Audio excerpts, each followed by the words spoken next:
Hello, everybody. Welcome into today's episode of Between the Ears. It is your WVU weekly baseball update. I'm Skylar Callahan, filling in for Julia Mellett. And with me today is Christopher Hall. It is Big 12 Conference Tournament time. West Virginia obviously getting that number 3 seed in the Big 12 tournament. They had a regular season share of the title with Texas and Oklahoma State, but due to tiebreakers, they fall to number 3 in the seeding. They'll take on Texas Tech tonight at 8:30. Approximately 8:30, as me and Chris were talking about before.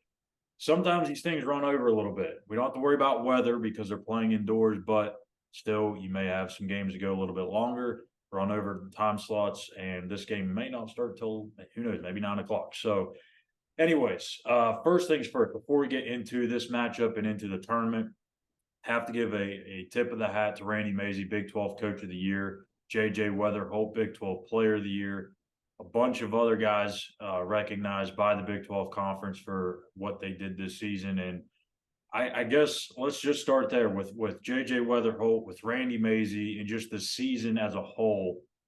I mean, it was everything probably that Mazey and everybody else had set out to do. I just don't know that anybody really expected this to come. We kind of talked about it before the season started.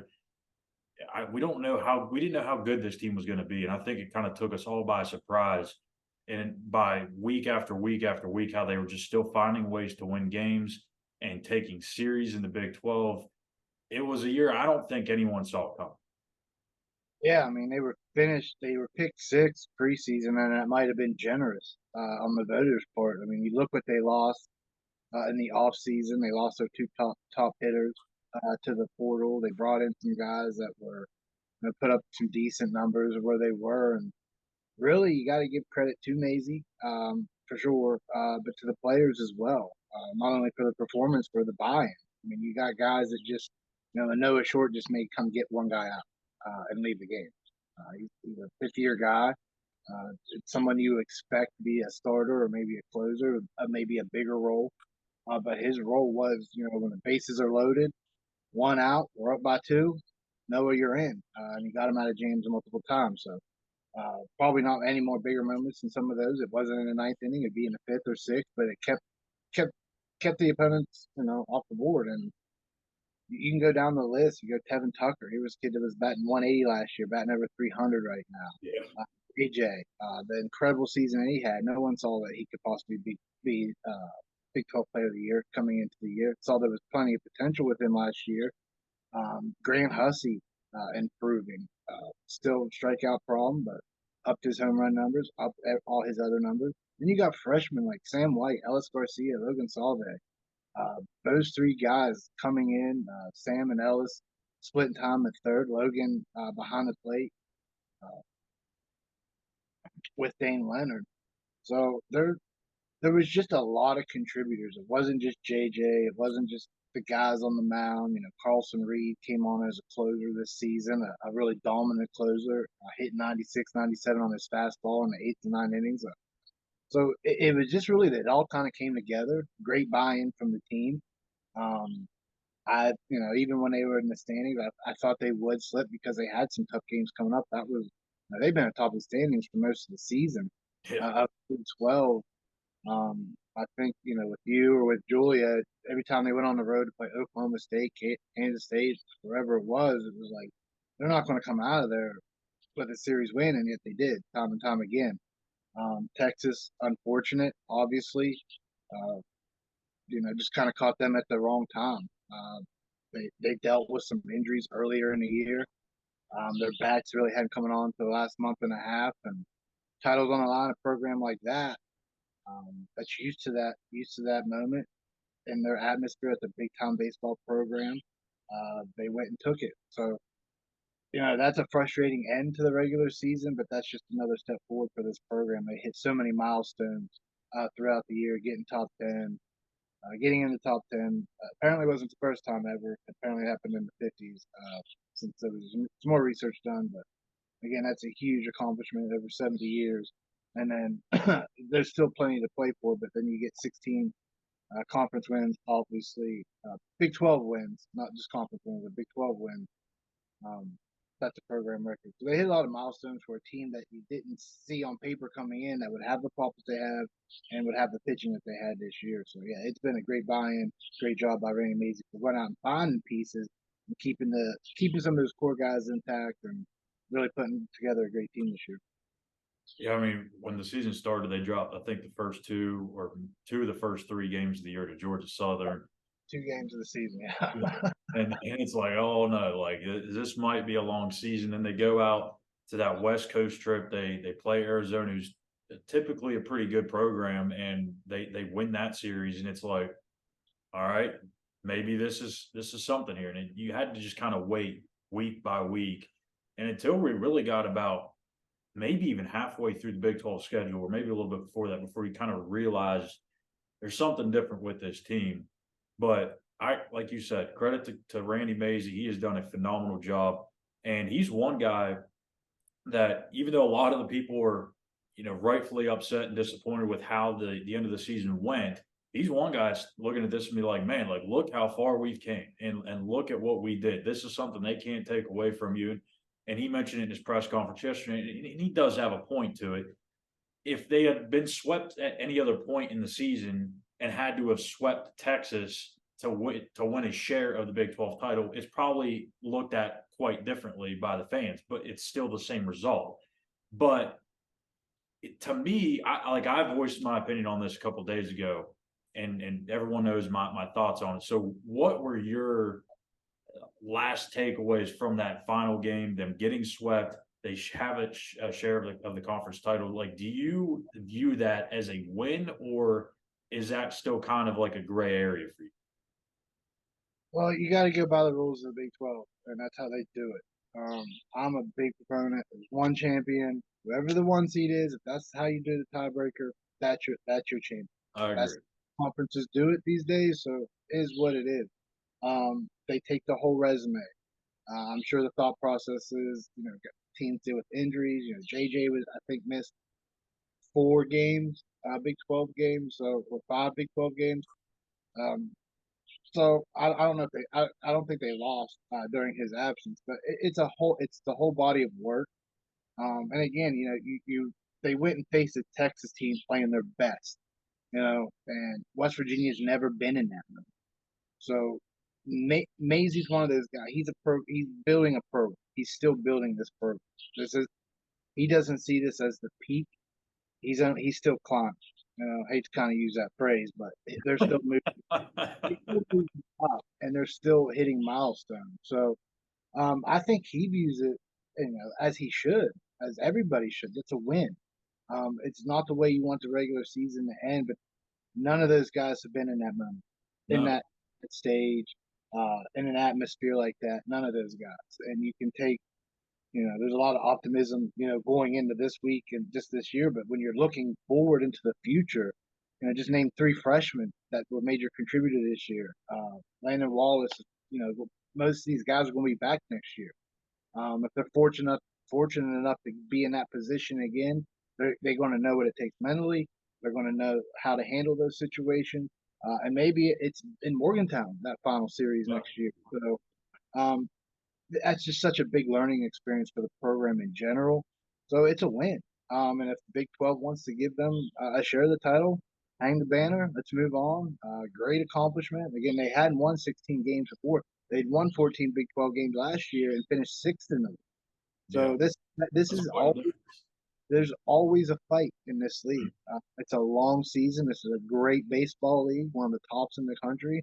So if you go and win 6 of the 8 series, that's doing something. That says a lot about your program. And it wasn't just taking care of business at home. They did it on the road, did it at great venues like Oklahoma State. There's another great baseball program. That's one of the best facilities in the country. It's a great atmosphere. Actually, me and you did the preview on that because it was Orange Power weekend and they had all the stuff.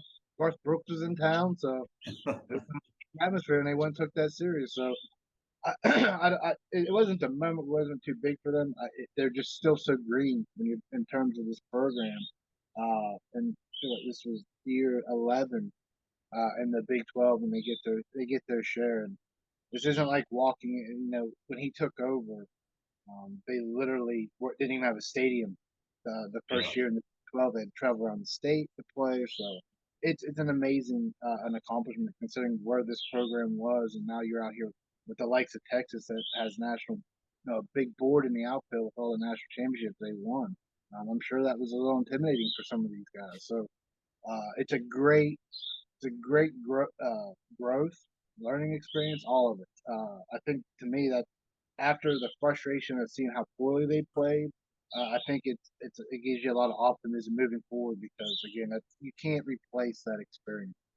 No, and who would have thought that Randy Mazey and the baseball team would be the first ones between the big three sports to be the Big 12, a Big 12 champion between football, men's basketball, and baseball. And I got to give, Mike Carey and the women's team, they did win a Big 12 title a few years ago. But in terms of the big three, Brown, you just forget it, what's that? Nikki Izzo. Yeah, Nikki Boy Brown. But we're specifically talking big three here. Randy Mazey taking the program, who was probably in the worst situation when he arrived on the job compared to the other two sports, and taking it from where it was and surpassing the other two programs and where they are. And it to me, I think it's really cool to see Randy kind of just check boxes off, right? Like he talked about it 4 years ago when they hosted the regional. We said, hey, a couple years ago we made the tournament for the first time in 20 some years. We checked that box. Now we're hosting a regional.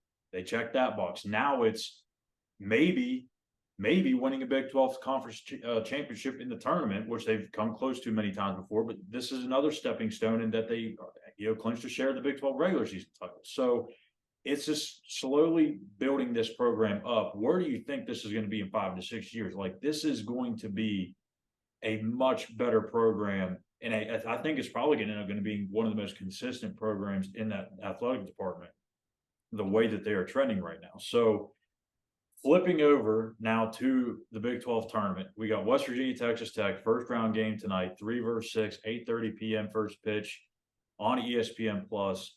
West Virginia lost the first game to Texas Tech a couple of weeks ago. And again, this is one of those series where like, okay, they lost the first game. How are they going to respond? Could this be where they fall apart? Could they get swept? Could they drop the series?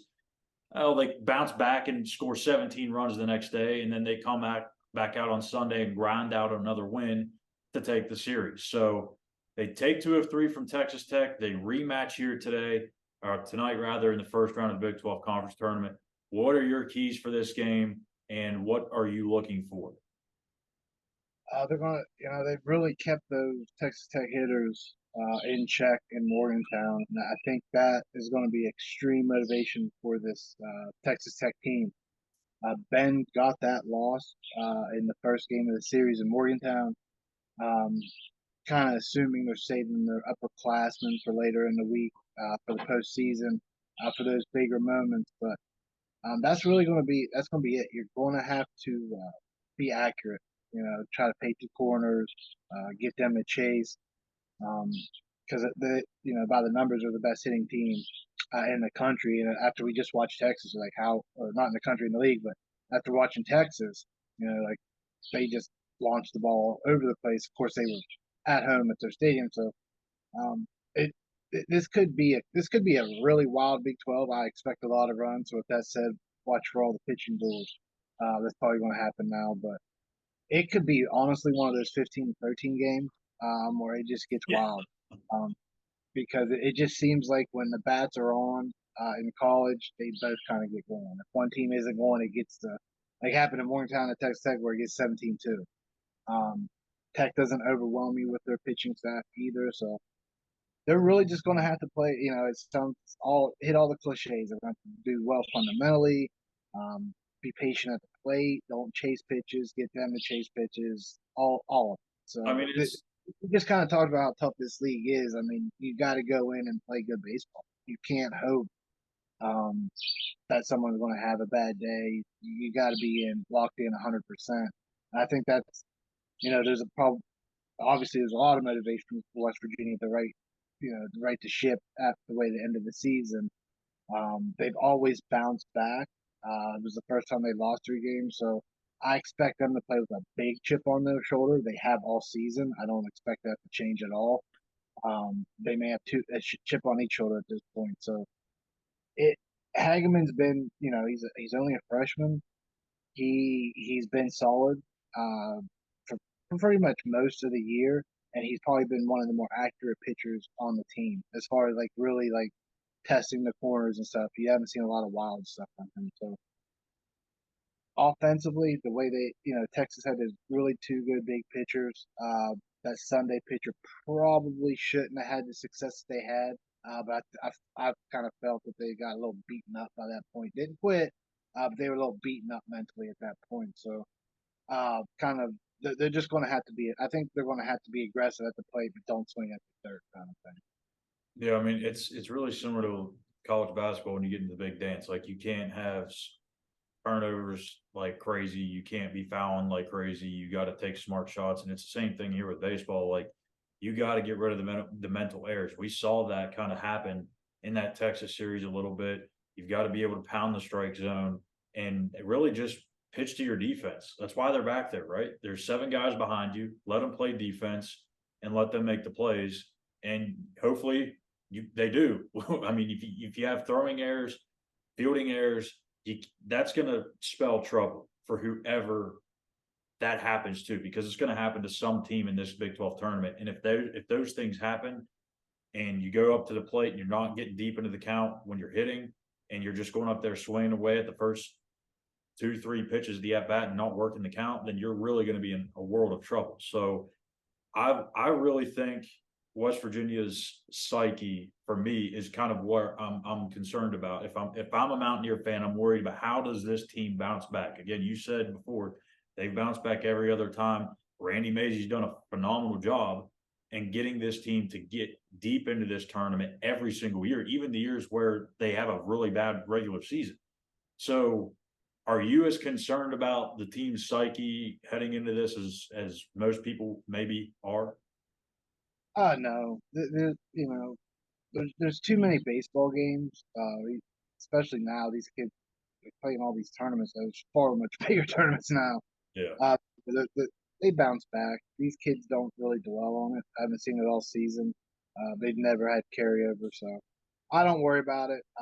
Probably if they face Texas, there might be a little bit of intimidation. Again, this team's still fairly young. But then again, they've surprised me time and time again. They might just pop right back up, punch them in the mouth. So I don't really concern about them mentally. They've always bounced back. Never really saw it. Even Sunday, they went down early and they fought back. They still gave themselves a chance late. So I'm not worried about them. Those kids have always fought all season. I think the only concern, any part of the postseason, just a moment too big for them, just because they haven't been in it, haven't been there, haven't had the guys around them to kind of carry them through. And again, so just start looking to the future with JJ returning. Like they could be building a monster right now. So this is like the start of it. They're just such in a great position culturally, mentally, that I just don't see them going out there and folding. Last year they went 0-2. It wasn't a case of them folding; they just weren't good enough. It's a different situation. So yeah, this team, I think, is just way too mentally tough for anything from last week and to carry over this week. I think they'll be fine. Yeah, I agree. I think they'll be able to bounce back. So let's go ahead and put a bow on this thing. Let's get our score predictions. Who's going to win this one? I'll go first. I'll let you have the better closing here. I'm going to say Texas Tech 8, West Virginia 7. I think it's close. I'm not saying that West Virginia is going to be 2 and done in this thing, because I think they'll make some noise, but I think they're going to drop this first one 8-7. Yeah, Texas Tech definitely wants to deliver payback after that game 3 win. That was a close that was a close one in Morgantown. I'm gonna give it to West Virginia. I think it's a bullpen game. They've done fairly well in bullpen games all season. So Maisie's push the right buttons. It's probably gonna be definitely gonna be stressful moments. But I'll give West Virginia an odd 7-5. I'll keep their 7 points. Just give Texas Tech last 7-5. There you go. So Chris has got West Virginia. I've got Texas Tech here in this first one. The winner will move on to play the winner of a rematch in Bedlam, and that's Oklahoma and Oklahoma State. So Loser will take on the loser of that game also. So 8:30 first pitch. You can find that on ESPN Plus. You can find our coverage on Twitter at Mountaineers Now. Hit that subscribe button on Mountaineers Now as well. For Christopher Hall, I'm Skylar Callahan. You've been watching Between the Ears WVU Weekly Baseball Update. We'll be back with another episode tomorrow morning. Take care.